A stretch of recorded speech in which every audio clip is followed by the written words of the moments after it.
Been said every car tells a story, and this one recalls the day, the moment America lost a president. 5 decades later, JFK's limousine remains one of the most powerful symbols of that day. The convertible the president and first lady were riding in through Dallas. A 1961 four-door Lincoln Continental. Big, beautiful Lincoln.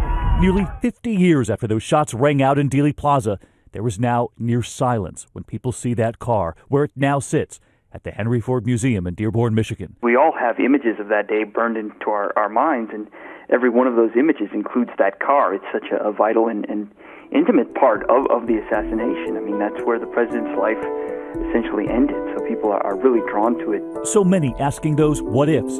What if the car was moving faster? What if the bubble top had been on it? The limousine had no armor when the president was assassinated. It was brought back to Washington, studied for evidence by the Secret Service and the FBI. It was refurbished with new titanium armor, a permanent top added. It was put back into the presidential fleet, driven until the 1970s. It was codenamed X100. Though Americans only saw it on black and white TV, that Lincoln limo was actually of midnight blue.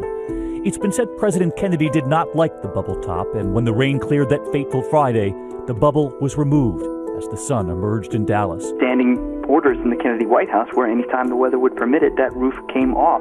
What is unclear all these years later is whether that top, which wasn't bulletproof, would have made any difference on that day, November 22nd, 1963.